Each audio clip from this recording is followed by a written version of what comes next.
Every evening, as the sun dipped low and painted the world orange, animals gathered beneath the giant baobab tree. Keto the monkey would be climbing, Nia the zebra would be calm and curious, and Fumo the young lion, playful and eager. But everyone was waiting for one thing, the heavy, slow footsteps of Tembo Thump. Thump. When he arrived, all the animals quieted down. Tembo smiled warmly. "Who is ready?" he asked, "for a story?" The animals all cheered, their voices echoing through the valley. Tembo settled down, his huge shadow stretching across the grass. With a deep, gentle voice, he began. "A long time ago, before any of us were born, there was a tiny bird named Lulu who dreamed of coloring the sky." The animals leaned closer. Tembo described Lulu dipping her feathers into bowls of sunset paint, brushed by clouds, and flapping across the sky to spread shades of pink, orange, and purple. As he spoke, something magical always happened.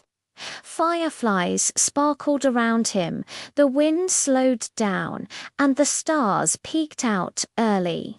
It was as if Tembo's stories brought the world to life. Another night, Tembo told a story about a giant elephant made of moonlight who walked across the sky. Every night, Tembo said, the moon elephant carries the moon on his back, keeping it glowing for everyone below. Fumo, the lion cub, couldn't believe it. How can an elephant live on the moon? Tembo chuckled softly. Because the moon trusts him. When Tembo spoke, the moon seemed to glow a little brighter, as if listening. One evening, rain clouds covered the sky.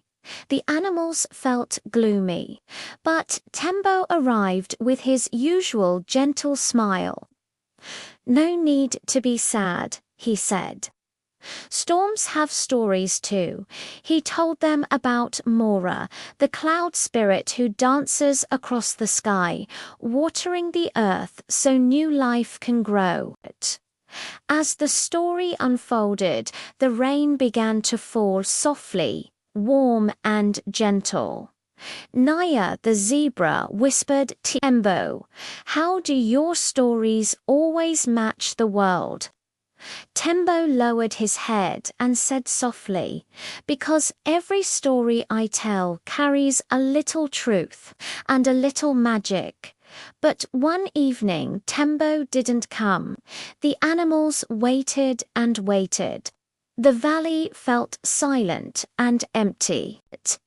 They decided to search for him, following his giant footprints up a rocky hill. There they found Tembo resting under a small acacia tree. "Tembo," the young animals cried. He smiled weakly.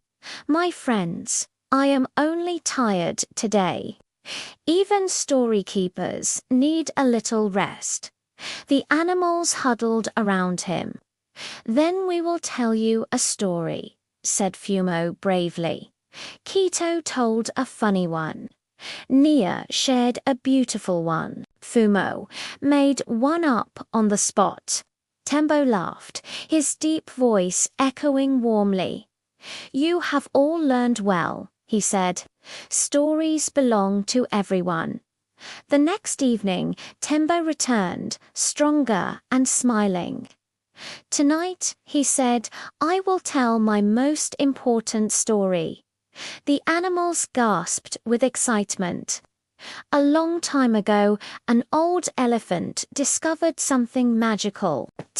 That every creature, no matter how small or young, carries a shining story in their heart. And the greatest magic in the world is sharing those stories with others. That night, the animals held the first festival of stories. They lit glowing lanterns and sang songs, celebrating their own tales.